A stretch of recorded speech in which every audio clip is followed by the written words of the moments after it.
말씀 보도록 하겠습니다. 우리 지난주 말씀 이어서 가정에서 믿음으로 사는 법 신명기 5장 16절 말씀입니다. 같이 읽겠습니다. 시작. 자, 너무 작다. 한 번 더 시작.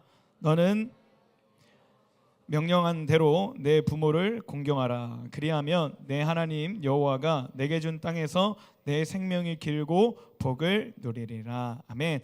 지난주 말씀을 잠깐 기억해 볼게요. 하나님께서 창세기부터 신약 성경에 이르기까지 남자와 여자는 부모를 떠나 한 가족, 부부를 이루라고 얘기했고, 그 부부는 자녀를 많이 낳아서 가정을 이루라고 얘기했어요. 그래서 가정이란 집, 가족 단위란 하나님께서 명령하셨기 때문에 가정 안에도 하나님의 뜻이 있다. 그래서 내 믿음의 영역이 가정의 영역까지 확장될 때 우리는 그 가정에 안녕 은채야, 오늘 나에게 큰 선물이구나. 초원이와 은채 오랜만에 아주 반가운 얼굴들 고마워요. 와줘서. 어디까지 얘기했어요?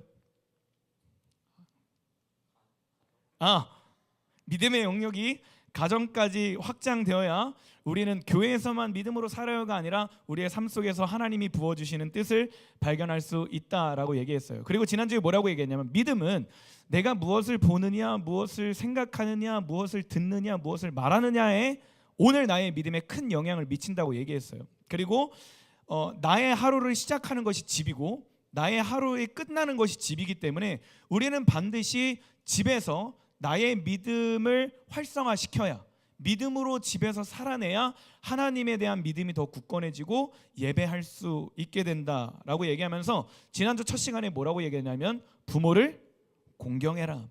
가정 안에 주실 하나님의 축복이 있고 나를 그 집에 태어나게 하신 하나님의 뜻이 있는데, 그거를 헤아리기 위해서는 부모님을 공경해야 된다라고 얘기했어요. 근데 이 공경은 단순히 도덕적인 기준에서의 공경이 아니라 하나님의 말씀의 기준에서 부모님을 하나님 대하듯이 섬기고 예의를 갖추고 존경해야 된다라는 메시지를 나눴습니다. 오늘은 지난주에 못했던 나머지 두 가지를 나눌 건데, 두 번째는 뭐냐면 가정에서 믿음으로 살기 위해선 형제와 하나 되는 거예요. 다른 말로 형제를 사랑하는 거예요. 적으실 분들 적으시고, 가정에서 믿음으로 살기 위해 우리가 실천할 수 있는 것은 첫 번째는 부모님을 공경하는 거고, 두 번째는 형제를 사랑하는 것, 형제와 하나 되는 것입니다. 외동인 친구들이 여기 꽤 많은데 외동에 대한 얘기도 여기 있으니까 흐트러지지 않고 잘 들어주세요. 말씀 같이 보겠습니다. 요한일서 4장 20절 21절 시작. 다시 시작. 사랑해요 라고 말하면서 그의 형제를 미워하면 그는 거짓말쟁이입니다. 이는 눈에 보이는 자기의 형제도 사랑하지 못하면서 보이지 않는 하나님을 사랑할 수는 없기 때문입니다. 그러므로 하나님께서는 누구든지 하나님을 사랑하는 사람은 자기 형제들도 사랑해야 한다고 우리에게 명령하셨습니다. 제가 다시 한번 읽을 테니까 말씀을 잘 따라와요. 어떤 사람이 나는 하나님을 사랑해요 라고 말하면서 그의 형제를 미워하면 그는 뭐래요? 거짓말쟁이래요. 이는 눈에 보이는 자기의 형제도 사랑하지 못하면서 보이지 않는 하나님을 사랑할 수는 없기 때문입니다. 그러므로 하나님께서는 누구든지 하나님을 사랑하는 사람은 자기 형제들도 사랑해야 한다라고 우리에게 뭐 하셨대요? 명령하셨대요. 우리가 지난주에 나눴듯이 부모님을 우리가 선택해서 태어나지 않았다라고 얘기했어요. 부모님은 하나님께서 허락해 주신 거라고 얘기했어요. 그죠? 형제들도 마찬가지예요. 우리의 언니, 오빠, 형, 누나, 동생들로 내가 선택해서 엄마 저 이 10명의 형제들 중에 이 사람 선택하려고, 얘 낳아줘요. 아니면 이 오빠, 이 언니 낳아줘요. 이렇게 한 게 아니에요. 내가 태어나 보니까 그 형, 그 동생, 그 가족들이 있는 거예요. 마찬가지로 형제도요, 하나님이 허락하신 거예요. 그러니까 다시 얘기하면 나를 그 집안의 가족의 첫째로, 둘째로, 셋째로 혹은 외동으로, 막내로 태어나게 하신 것도 누구예요? 하나님이라는 거예요. 그럼 내가 첫째로 있는 것도, 둘째로 있는 것도, 외동으로 있는 것도 하나님의 뜻이 있다라는 거예요. 그러니까 우리는 가정 안에서, 집 안에서 형제가 서로 사랑하기 시작할 때 그 가정에 부어주시는 하나님의 뜻, 나를 향한 하나님의 계획을 발견할 수 있어요. 하나님이 허락하셨기 때문에 서로 원망하고 미워하고 야 너 저리 가, 혹은 막 심부름만 시키고 대화를 단절하고 이러면 나를 향한 하나님의 뜻, 가족을 향한 하나님의 뜻을 발견할 수 없게 되는 거예요. 그러니까 우리가 지난주에 부모님을 대할 때 하나님 대하듯이 얘기하라고 했잖아요. 그럼 반대로 형제들을 대할 때 뭘 어떻게 대해야 되냐면 예수님을 대하듯이 해야 돼요. 그러니까 예수님의 제자들이 서로 생긴 게 다르고 성향이 다르고 성격이 다르고 막 다르잖아요. 하는 행동도 다르고. 근데 그들이 하나 되어서 예수님을 섬겼고 그들이 연합될 때 예수님의 헌신과 예수님의 사랑을 알았듯이 형제들도 그 집에서 서로 생각이 다르고 쟤는 도대체 왜 저렇게 행동하는 거야? 이렇게 생각할 수 있지만 하나 되기 시작할 때 우리는 형제를 예수님 대하듯이 대하기 시작할 때 형제들이 연합될 수 있고 하나 될 수 있고 그곳에 하나님의 뜻을 발견할 수 있게 되는 거예요. 요한일서 4장 7절 8절에 이렇게 얘기하고 있는데 같이 읽을게요. 시작. 사랑은 하나님께 속한 것이니 사랑하는 자마다 하나님으로부터 나서 하나님을 알고 사랑하지 아니하는 자는 하나님을 알지 못하나니 이는 하나님은 사랑이시니. 자, 말씀 띄워주시고 뭐라고 얘기하냐면 우리가 서로 사랑하자. 사랑하는 자는 하나님으로부터 나서 뭐라요? 하나님을 안대요. 그러니까 하나님을 아는 사람은 형제를 사랑하게 되고 형제를 사랑할 때 하나님의 사랑을 더 경험할 수 있다라는 거예요. 그럼 반대로 얘기해 볼까요? 형제를 사랑하지 않으면 하나님의 사랑을 알 수 있다 없다? 없다. 형제를 사랑하지 않으면 하나님의 뜻을 알 수 있다 없다? 없다라는 거예요. 그래서 우리는 우리 집에 있을 때 내가 뭐 둘째건 첫째건 외동이건 우리 가정 안에서 첫 번째는 부모님을 공경하는 것이고 두 번째로는 형제를 사랑해야 되는 거예요. 그래서 우리는 이 말씀을 나눌 때 하나님의 말씀을 배울 때 가정 안에서 형제를 사랑하는 법을 배워야 돼요. 윗사람이면 아랫사람은 윗사람에게 존경과 예의를 갖추는 법을 배워야 돼요. 물론 형제끼리 친구처럼 지내는 거 좋습니다. 뭐 가끔씩 반말하는 것도 좋고요. 이렇게 라면 끓여오라고 시켜서 라면 끓여가다 침 한번 뱉어도 되고요. 뭐 괜찮아요. 그런 장난들 칠 수 있어요. 잘 때 막 물총 쏘고 똥침하고 발로 차고 도망가 다 해도 괜찮아요. 근데 뭘 생각하냐면 이 형제를 하나님이 주셨다라는 믿음이 있어야 돼요. 그리고 나와 이 형제 간의 사이에 하나님께서 반드시 상 주시는 분임을 기억해야 돼요. 저도 옛날에 우리 형은 이 영상을 안 보니까 청소년부 예배를 안 보니까 괜찮은데 저 초등학교 때 형이 내 컴퓨터를 너무 뺏는 거야.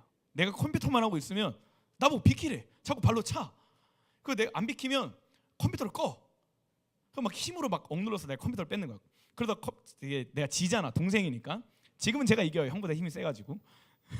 근데 그 당시에는 제가 져서 막 울면서 그때는 울보여가지고 막 울면서 비켜라는데 형이 거기서 끝나면 괜찮은데 꼭 심부름을 시키는 거야. 뭐 갖고 와라. 야 라면 끓여와라. 아니면 내가 라면을 끓였는데 형 먹을 거야? 안 먹는데. 안 먹는다 했다. 근데 라면을 끓여서 먹으려고 했는데 쓱 나와. 맛있냐? 자기 한 입 먹는데. 그래서 한 입 먹으라고 동생이니까 지잖아. 힘으로 줬어요. 알죠? 근데 형들 라면을 이렇게 퍼가지고 이렇게 먹고 난 부스러기만 먹는 거야. 그럼 이제 난 잔머리를 굴렸지. 그래? 그럼 내가 다음번에 형이 내가 라면을 먹을 때 형이 라면을 먹겠지? 어떻게 할게요? 침을 뱉었어요. 이렇게 피와 물을 함께 나눈 형제입니다. 너무 잘 지내요. 우리 형은 절대 모를 거예요. 제가 평생 갖고 있는 저만의 비밀이거든요. 혹시나 내 동생이 나한테 침 뱉을 수도 있어요. 몰라요.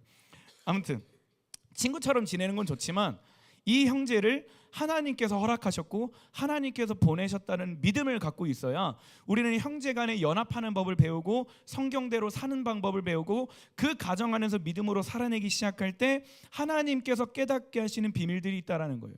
자, 여기서 집에서 첫째인 친구들이 있을 수 있어요. 첫째는 어떤 부르심이 있냐면 기준과 질서를 세우는 부르심이 있어요. 또 동생들에게 사랑을 흘려보내는 통로로서의 부르심이 있습니다. 그러니까 첫째는 하나님께서 나를 그 집의 첫째로 태어나게 하신 이유는 힘으로 권력으로 막 동생들 억압하고 짓누르고 괴롭히고 심부름만 시키라고 첫째로 태어나게 하신 게 아니라 나를 그 자녀들의 첫째로 태어나게 하셨기 때문에 부모님 다음에 그 집의 질서를 세우라고 나를 첫째로 세우신 거예요. 그러니까 내가 먼저 동생들보다 앞서서 부모님에게 순종하는 모범을 보이고, 내가 가장 첫 번째 태어나서 부모님에게 받았던 그 사랑을 내 동생들에게 흘려보낼 수 있도록, 부모님의 사랑을 내 동생들에게 고스란히 전달하라는 사랑의 섭리의 통로가 되라고 나를 첫째로 세우신 거예요. 그리고 부모님이 집에 없을 때 그 집의 기준이 되라고, 하나님의 말씀의 기둥이 되라고 나를 첫째로 세우신 거예요. 이러한 기준들이 있어야 돼요. 첫째라고 해가지고 야, 엄마 아빠가 나한테 어떤 권위를 줬어, 첫째로서의 어떤 힘을 줬어, 그러니까 너 무조건 내 명령 따라야 돼 하면서 야 불러 불 끄고 가, 자고 있는데 야 양말 좀 벗겨줘라, 이러라고 첫째로 태어난 게 아니야. 그래도 되지만 그러라고 있는 게 아니라 나를 그 집안의 첫째로 태어나게 하신 이유는 하나님으로부터 명령된 그 질서를 살아내라고, 그리고 부모님께 순종하는 모습을 통해 동생들아, 하나님의 말씀에 순종한 건 이런 거야, 하나님의 말씀에 따라가는 건 이런 거야, 그리고 내가 부모님으로부터 받은 그 감사와 그 사랑을 나로 만족하고 나로만 끝나는 게 아니라 밑에 동생들한테 흘려 보내주라고 나를 첫째로 태어나게 하신 거예요.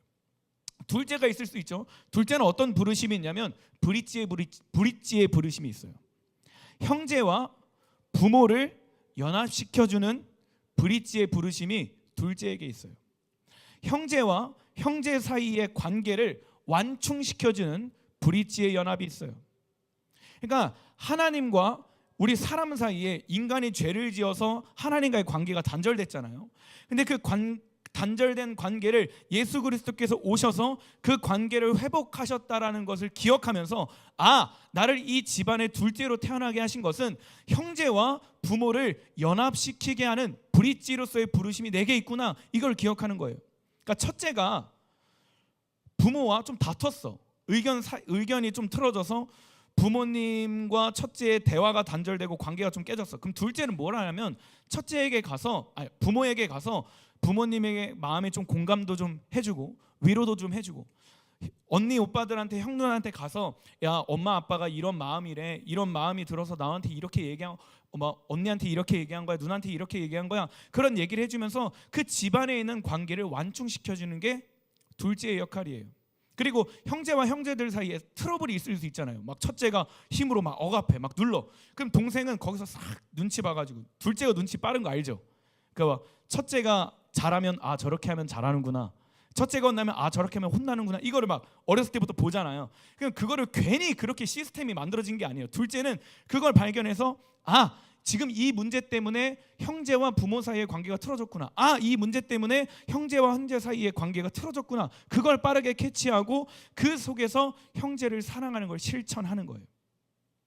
그러면서 우리는 뭘 배우냐면, 둘째는 예수님께서 하나님과 인간 사이의 이 관계를 완충하기 위해 어떤 희생을 하셨구나, 어떤 대가를 치르셨구나, 그걸 깨달으면서 형제 사랑하면서 하나님의 사랑을 또 배우는 거예요. 막내는 어떤 부르심이 있냐면 중보자의 부르심이 있어요. 막내는 모든 집안의 관심과 사랑을 다 받아요. 그 막내는 나 막내네, 개꿀, 이러면서 받은 사랑으로 끝나는 게 아니라 그 받은 사랑을 형제들에게 나눠주는 법을 배워야 돼요.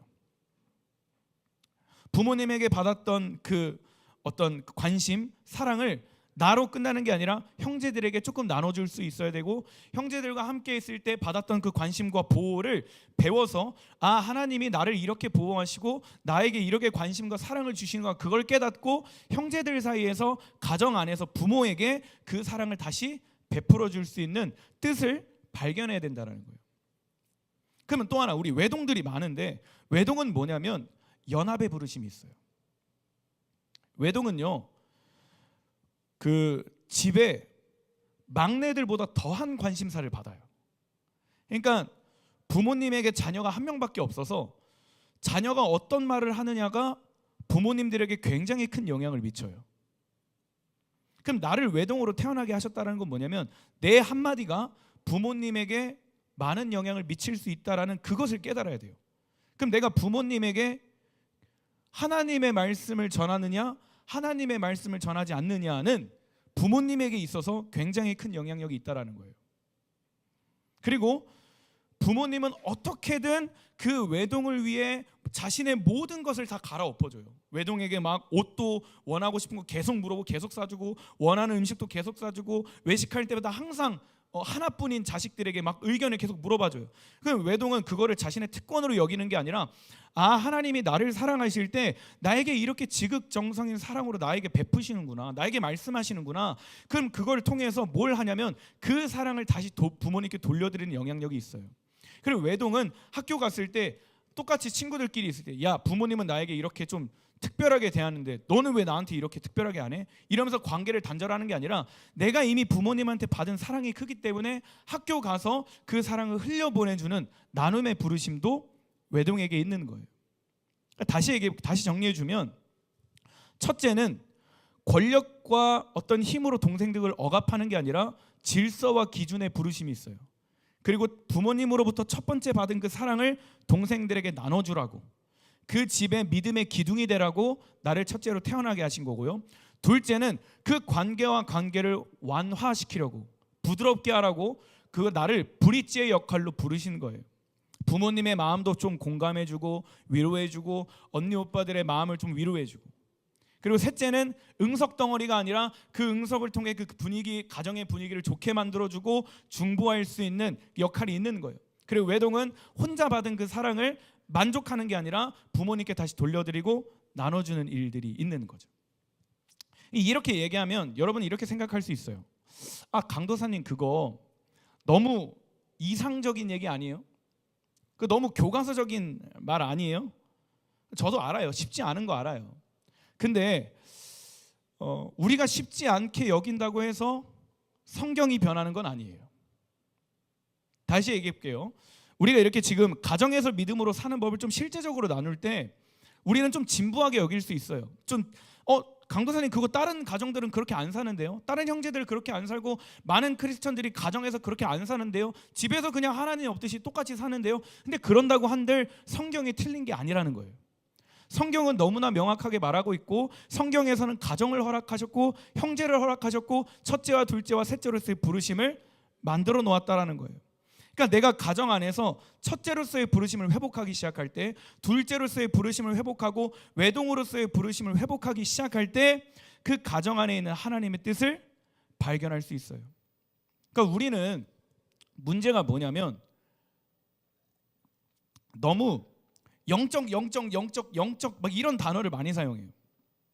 그러니까 교회에서 물론 이제 말씀을 전하시는 분들은 그런 의도로 전한 게 아닌데, 믿음, 은혜, 성령의 역사, 성령님의 충만함, 영적으로 살아라 라고 하는데, 받아들이는 우리 입장에서 자꾸 그것만 치우쳐져 보이니까 집에서 형제들을 대하는 모습은 믿음으로 사는 것 같아 보이지 않아. 뭔가 하찮아 보여. 그래서 뭔가 형제들이 있을 때 막 중보기도 해야 될 것 같고, 막 거기서 말씀 막 통독하면서 가족 다 들으라고 막 큰 소리를 떵떵 거려야 될 것 같고, 막 그렇게 살아야 될 것 같아요. 근데 여러분이 성경을 잘 보면 믿음은 굉장히 구체적이에요. 실제적이에요.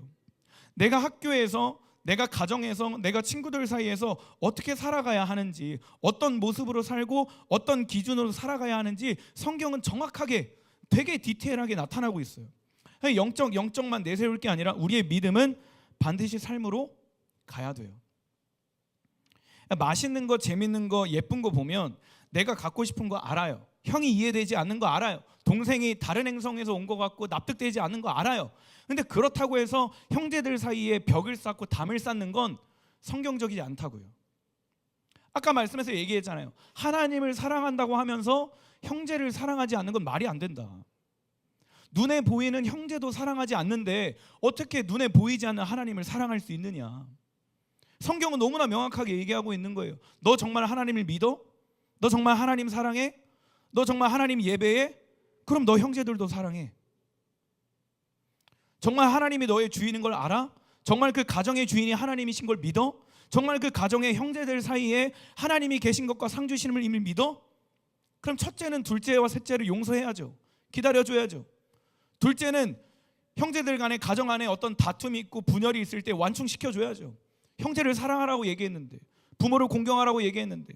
셋째는 받은 복들 가서 이거 다 내 거, 나이스 이러고 끝나는 게 아니라 그 받은 사랑을 나눠줘야죠. 성경 얘기하고 있잖아요. 하나님 사랑하니? 가정의 주인이 하나님이심을 믿니? 삶으로 살아내. 삶으로 보여줘. 얘기하고 있는 거예요. 여러분, 요셉 한번 봐봐요. 요셉이 형들에게 팔려서 노예로 끌려갔죠. 그죠?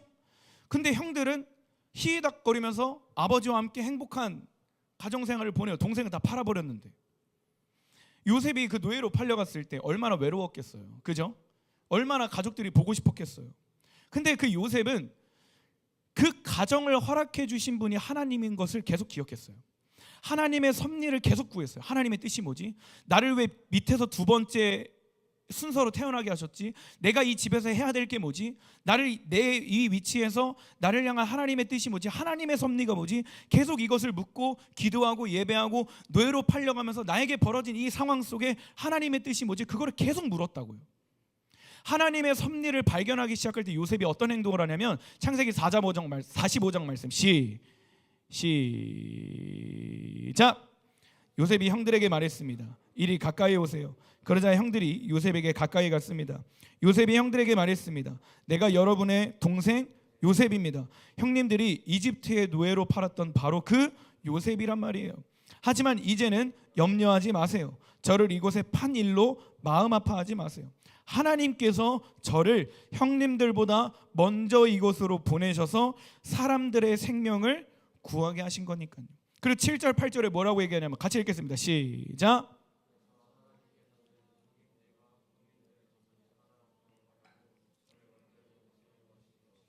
그러니 저를 이곳에 보내신 분은 형님들이 아니라 하나님이십니다. 하나님께서 저를 이집트 왕의 가장 높은 신하로 만드셨습니다.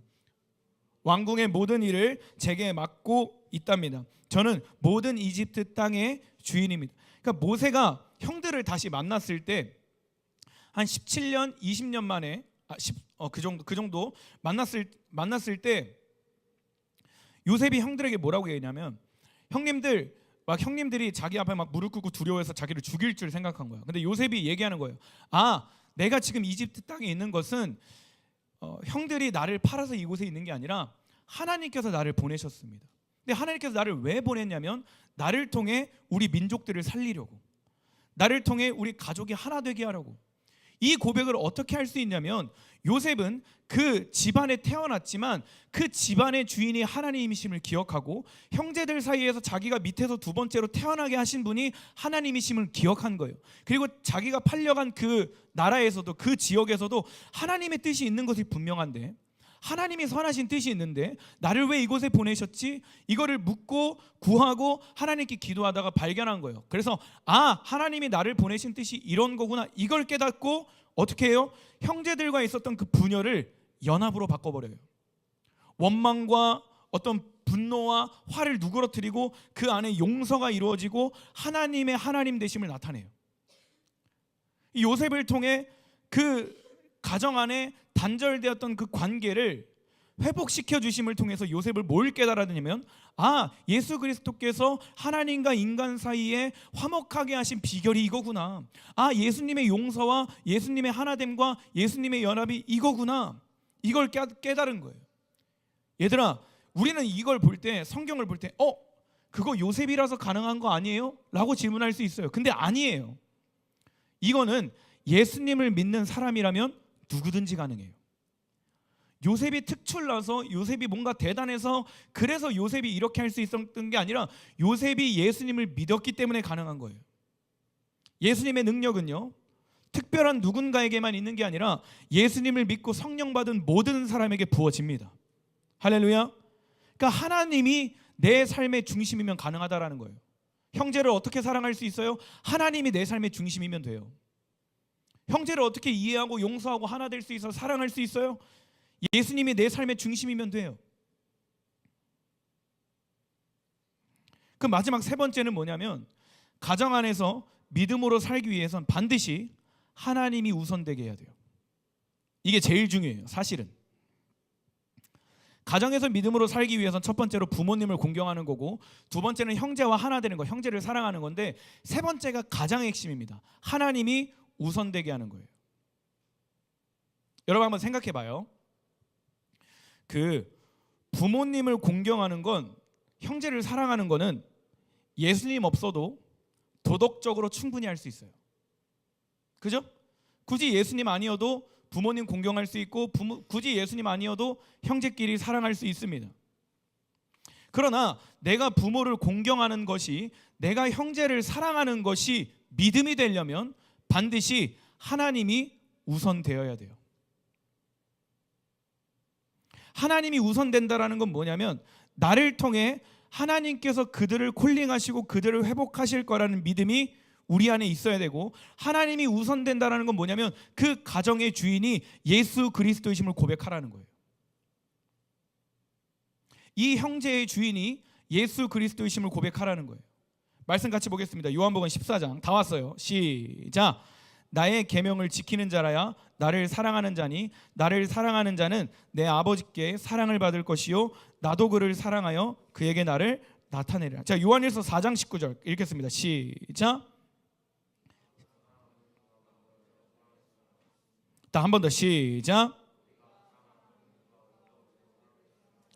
자, 요한복음 14장에 뭐라고 얘기하냐면 나의 계명을 지키는 자야 나를 사랑하는 자니라고 얘기해요. 그러니까 다른 말로 얘기하면 계명을 지킬 때 하나님을 사랑한다라고 얘기하는 게 아니라 하나님을 사랑한다면 계명을 지키게 되어 있다라는 거예요. 다시 얘기해 볼게요. 부모님을 공경하면 하나님의 사랑을 가정에 부어줄게, 이 말이 아니라 하나님이 이미 가정을 사랑하고 있기 때문에 우리는 부모를 공경해야 된다라는 거예요. 하나님이 우리 형제를 사랑하고 있기 때문에 형제를 사랑해야 된다라는 거예요. 그러니까 내가 가정 안에서 믿음으로 살아내기 위해선 우리 가정이, 내 삶의 중심이, 가장 우선순위가 하나님이 되어야 돼요. 하나님이 나를 사랑하기 때문에 내가 하나님의 말씀을 순종하는 거예요. 다시 생각하세요. 내가 집 가서 부모님께 공경해야지, 형제를 이해하고 용서해야지, 그러면 하나님이 나를 구원해 주실 거야, 하나님이 나를 기뻐해 주실 거야, 하나님이 나를 사랑해 주실, 이게 아니에요.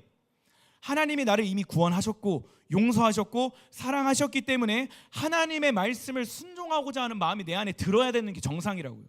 근데 하나님의 말씀을 순종하고자 하니 하나님이 뭐라고 말씀하시냐면 부모를 공경해라, 형제를 사랑해라. 그래서 공경하고 순종하는 거예요. 내가 하나님을 사랑하기 때문에 부모를 공경하는 거고, 내가 하나님을 사랑하기 때문에 형제를 사랑하는 거예요. 그러기 위해서는 반드시 말씀이 기준되어야 돼요. 말씀이. 여러분 봐요. 제가 질문해 볼게요. 자, 잠을 깨워봅시다. 자, 5분 안에 끝내줄게요. 다 왔어요. 봐봐요. 자, 잠을 깨우세요. 다 왔습니다. 제가 앞에 두 가지 얘기했죠. 부모님을 공경하라, 형제를 사랑하라. 부모를 공경하는 건 부모님의 말에 순종해라, 형제들의 권위와 질서에 순종해라. 근데 우리는 때로는 이런 어려움에 봉착해요. 뭐냐면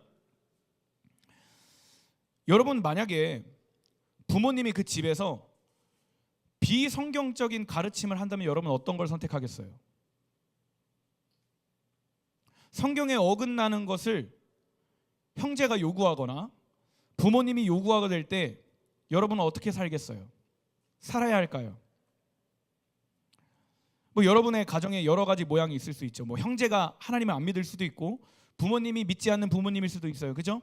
그리고 믿지만 부모님도 연약한 사람이라 성경 66권의 말씀을 잘 모를 수도 있어요. 저도 잘 모르니까. 그러니까 하나님을 잘 모르시는 부모님이 나에게 집에서 비성경적인 가르침을 할 때 여러분 어떤 걸 선택하겠냐 이 말이에요. 부모님이 나에게 교회에 가지 말라고 한다면 여러분 뭘 선택할래요? 가정에서 믿음으로 살아야 되는 건 부모님께 공경해야 되니까, 순종해야 되니까 교회를 가지 말아야 되나?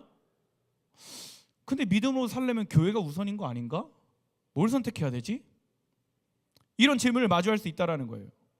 예를 들어 부모님이 야, 너 이제 성인 되고 사회 나가면 사람들이랑 좀 어울리고 좀 해야 되니까 술을 좀 미리 마셔봐, 담배 펴봐, 이러면서 권할 수 있어요. 그럼 그럴 때 여러분은 어떤 걸 선택하겠냐 이 말이에요. 성경은 분명 술 취하지 말라고 얘기했는데,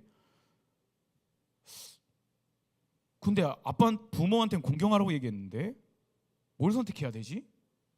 형제가 갑자기 딱 하고 있는데 야, 너 나중에 학교에서 왕따 안 당하려면, 따돌리 안 당하려면 좀 이런 것들도, 이런 유행도 따라가야 되고, 야, 담배 한번 펴볼래? 형제들이 갑자기 요구하는 거예요. 내가 저번에 교회에서는 형제들 말에 질서를 순종하라고 얘기했는데 근데 내 몸은 하나님의 성전이라서 더럽히지 말라고 얘기했는데 뭘 순종해야 되지? 이런 질문을 마주할 수 있다라는 거예요. 그래서 가정 안에서 믿음으로 살기 위해서 반드시 중요한 게 하나님이 우선 되는 거예요. 여러분 봐봐요. 제가 부모님 대할 때 하나님 대하듯이 얘기하라고 했어요. 근데 이 말은 다른 말로 얘기하면 부모님이 하나님은 아니에요. 다시 얘기해 줄게요. 부모님의 말에 순종하는 게 1순위예요. 근데 그 전에 하나님의 말씀을 듣는 것이 0순위예요. 그 가정 안에서 내가 가장 먼저 하나님께 중심이 되어야 부모님의 말을 판단할 수 있다고요. 가정 안에서 나를 부르신 하나님의 뜻을 발견해서 그 안에서 하나님이 우선되어야, 하나님이 중심되어야 무엇을 타협하고 무엇을 타협하지 말아야 되는지, 무엇을 순종하고 무엇을 순종하지 말아야 되는지를 알 수 있다고요. 근데 여러분이 집에서 말씀을 읽지 않으면 이 하나님의 기준이 없어요. 이 하나님의 기준이 없으면 우리는 반성경적, 반기독교적 가치관을 따라갈 수밖에 없다고요.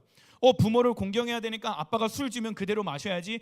아빠가 술 줬으니까 나는 술을 먹어도 되나? 엄마 아빠가 허락하는데 엄마 아빠가 주일에 교회 가지 말라고 얘기하는데 그럼 난 부모님께 순종해야 되니까 예배 빠져야 되네? 그럼 주일은 뭐 한두 번 빠져도 되는 거네? 공예배 빠져도 되는 거네? 엄마 아빠가 돈을 아껴 살라고 했으니까 헌금? 뭐 안 해도 되네? 성경에 있는 기준을 보는 게 아니라 자꾸 부모님의 기준과 형제들의 기준을 따라가다 보니 내 믿음이 연약해지는 거예요. 그래서 우리가 가정에서 믿음으로 살기 위해선 아빠의 말을 듣기 전에 성경이 기준이 되어야 된다고요. 엄마의 말을 듣기 전에 성경이 기준이 되어야 돼요. 형제들의 말을 듣기 전에 성경이 기준이 되어야 돼요. 이걸 모르면 우리는 치우칠 수밖에 없어요. 그래서 말씀을 읽는 거예요.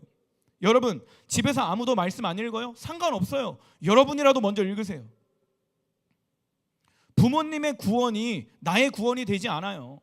부모님의 믿음이 오늘날 나의 믿음이 되지 않아요. 부모님의 예배가 오늘날 나의 예배가 되지 않아요. 하나님께서 나를 그 가정에 보내셨다면 내가 그 가정 안에서 하나님이 우선되는 삶을 살아야 돼요.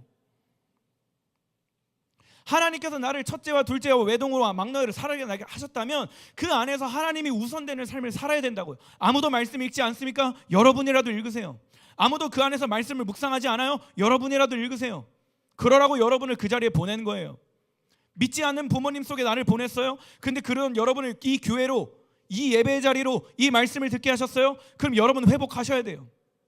믿지 않는 부모님에게 내가 복음의 통로가 되어야 돼요. 어떻게 해요? 하나님의 말씀에 기준되어 그 말씀을 따라 살아가기 시작할 때 내 안에 하나님의 말씀이 살아 움직여서 예수 그리스도를 삶으로 나타내기 시작할 때 믿지 않는 부모님, 믿음이 연약한 부모님이 나를 통해 예수님께 돌아올 수 있다고요. 그러기 위해서는 내가 그 가정 안에 말씀을 회복하는 거예요. 아무도 그 집안에서 기도하지 않습니까? 여러분이라도 기도하세요. 아무도 부모님이 여러분을 위해, 자녀들을 위해 기도하지 않아요? 아무도 형제들을 위해 기도하지 않아요? 여러분이 기도하세요. 그러라고 여러분을 그 자리에 보낸 거예요. 저도 제 형제들이 예수님 안 믿어요. 교회 안 다녀요. 제가 그렇다고 형은 하나님 안 믿으니까 형은 나와 다른 사람, 다른 존재 이렇게 여기겠습니까? 아니에요. 하나님이 나를 그 가정에 보내셨다는 믿음이 내 안에 있기 때문에 저는 끊임없이 우리 가족들을 위해 기도해요. 그러라고 나를 먼저 예수님 만나게 하셨잖아요. 나를 그러라고 그 가정에 보내셨잖아요. 우리 엄마가 믿음이 가끔 흔들려서 요동할 때 붙잡아 주라고, 말씀으로 인도하라고 나를 교육자로 세우신 거 아니겠어요? 나를 그 안에 아들로 세우신 거 아니겠어요? 이 부르심이 우리 안에 있어야 된다고요. 부모님만 의지하지 말고 형제들을 의지하지 말고 이제 여러분이 그 가정 안에 있는 자리에서 여러분이 직접 말씀을 회복할 수 있길 축복합니다. 가정을 위해, 형제를 위해 기도할 수 있는 여러분 되길 소망합니다. 아멘. 여러분 자리에서 하나님이 우선되는 삶을 살아야 돼요. 그래서 이젠 여러분이 바뀌어야 돼요. 어떻게 바뀌어야 되냐면 이젠 여러분이 집으로 돌아갔을 때 부모님이 스물을 또 권할 수 있어요. 그럴 때 여러분 단호하게 얘기해야 돼요. 엄마 아빠 죄송해요. 저의 주인은 하나님이시기 때문에, 이 가정의 하나님이기 때문에 저는 하나님의 말씀을 어길 수 없어요. 엄마 아빠가 주식이 잘못된 건 아니에요. 근데 그냥 예를 들어볼게요. 야, 돈이 우선돼야지. 돈이 있어야 행복하고 돈이 가정을 화목하게 하고 돈이 있어야 맛있는 거 많이 먹고 걱정 없이 살 수 있어. 돈 얘기할 때 아니 엄마 아빠, 내가 성경을 읽어봤는데 성경에선 돈이 주인이 아니래. 하나님과 돈 두 사람을 동시에 섬길 수 없대. 하나님이 뭐라고 얘기하냐면 하나님을 선택하래. 그래서 돈이 필요한 거 알지만, 돈이 중요한 거 알지만 나는 돈을 따라가는 인생이 아니라 하나님을 선택하는 삶을 살 거야. 부모님이 자꾸 세상적인 성공과 세상적인 어떤 기준을 요구할 때 우리는 얘기할 줄 알아야 내가 그 가정 안에서 하나님이 우선되어서 말씀을 회복해서 아니 엄마 아빠, 하나님이 나를 창조하신 이유는 세상의 문화와 세상의 유행과 세상의 흐름을 따라가라고 나를 만난 게 아니라 사람을 건져내라고, 복음을 증거하라고, 예수 그리스도를 나타내라고, 교회 사랑하라고, 예빈 선생님이 사랑한 것처럼 내가 받은 사랑을 이웃들에게 나눠보려고 나를 세우신 거야. 그 나는 세상에 따라가는 게 아니라 나는 하나님의 말씀을 따라가는 사람이 될 거예요. 나는 많은 사람들이 성공하는 음악가, 많은 사람들이 얘기하는 칭송받는 박수받는 사람이 되는 것이 아니라 하나님께 인정받는 삶을 살 거예요. 그런 삶을 살아내라고요. 그걸 부모님께 나타내라고요. 형제들에게 나타내라고요. 그러기 위해선 하나님이 우선되는 삶을 살아야 돼요. 할렐루야. 하나님이 우선되어서 그 우선된 삶 속에 하나님이 말씀하셨고 하나님의 말씀을 따르는 것이 믿음이기 때문에 그 말씀에서 부모를 공경하라 하셨기 때문에 부모를 공경하는 거고, 할렐루야. 그 말씀에서 형제를 사랑하라고 했기 때문에 형제를 사랑하는 거예요. 사랑하는 우리 청소년 여러분, 하나님이 우선되길 축복합니다. 하나님이 여러분의 가정 안에서 우선되길 소망합니다. 여러분이 그 집에 들어갈 때 선포하는 거예요. 속으로 기도하세요. 이 집의 주인이 예수님이다. 이 형제의 주인이 예수님이다. 우리 부모님의 주인이 예수님이다. 내 삶의 주인이 예수님이다. 그러면서 여러분이 그 가정 안에서 말씀을 회복하고 기도를 회복하고 하나님이 우선되는 삶을 회복할 수 있기를 주 예수 그리스도의 이름으로 소망합니다. 말씀 마무리할게요. 찬양팀 나와주시고. 여러분 보세요. 성경에 오벳에돔이라는 사람이 등장해요. 오벳에돔. 여러분이 잘 모를 수 있는데 어떤 사람이냐면 그냥 시간이 많이 지나서 오벳에돔이라는 한 사람이 있어요. 근데 그 집에 하나님께서 3달 동안 엄청난 복을 주세요. 돈도 엄청 쏟아붓게 해주시고 자녀가 막 잘되고 대대로 자자손손 엄청난 복을 받게 돼요. 근데 오벳에돔 가정에 어떻게 그런 복이 부어졌냐면 간단해요. 오벳에돔이라는 그 한 사람의 중심이 하나님이 우선된 거예요. 그래서 그 가정에 예배를 회복합니다. 말씀을 회복해요. 그랬더니 하나님이 우선된 그 가정에, 하나님의 말씀이 회복되고 기도가 회복된 그 가정에 하나님이 복을 부어주세요. 아브라함의 가정에 하나님은 복을 주세요. 아브라함이 하나님이 우선되고 하나님이 중심이 되고 말씀과 기도와 예배가 회복될 때에 아브라함의 가정에 하나님이 복을 주셨다고요. 반주해 주셔도 좋습니다. 노아의 가정을 볼까요? 많은 사람들이 하나님을 떠났어요. 비가 올 것이다, 노아를 만들어라. 노아가 그렇게 얘기를 하고 많은 사람들이 물어보겠죠. 야 노아야, 너 도대체 산꼭대기에서 이거를 몇십 년째 뭐하냐? 노아가 얘기했을 거 아니에요. 하나님이 나에게 이렇게 말씀하셔서. 근데 많은 사람들이 어떻게 했어요? 콧방귀 찌면서 떠났어요. 아무도 그 일에 동참하지 않았어요. 누구만 했어요? 노아 가족들만 했어요. 어떻게 돼요? 모든 사람들은 전멸했어요. 그리고 노아 가족만 살았어요. 노아의 가정에 하나님이 우선되고 하나님이 주인 되심이 회복되고 말씀과 예배와 기도가 회복될 때 하나님의 복이 부어졌다고요. 요셉 볼까요? 그 안에 수많은 이스라엘 종족들이 있었죠. 근데요, 이집트가 강성해지고 다 노예로 팔려갔어요. 다 그냥 이끌려받고 그냥 다 이집트의 그 손 아래 있었어요. 근데 누구 가정이 가장 먼저 회복돼요? 요셉의 가정이 먼저 회복돼요. 어떻게? 요셉 한 사람을 통해. 요셉의 가정 속에 요셉이 하나님이 우선되고 말씀이 우선되고 기도와 예배가 우선되어서 예수 그리스도를 발견하고 하나님의 살아계심을 발견하자 요셉의 가문과 요셉 대대로 그 자자손손이 복을 받기 시작했다라는 거예요. 사무엘의 가정 마찬가지예요. 성경에 등장하는 하나님의 복을 받은 많은 가정들의 공통점이 이거예요. 하나님이 우선된 거예요. 그 가정에 하나님이 계신 것과 상 주시는 이심을 기억한 거예요. 그리고 어떻게 해요? 부모를 공경합니다. 형제를 사랑해요. 그리고 하나님이 우선된 거예요. 사랑하는 여러분, 누구나 할 수 있습니다. 오늘부터 할 수 있습니다. 저는 이 하나님의 축복이 성경의 인물들로 끝나는 것이 아니라 오늘날 우리 가정 안에 부어지기를 소망합니다.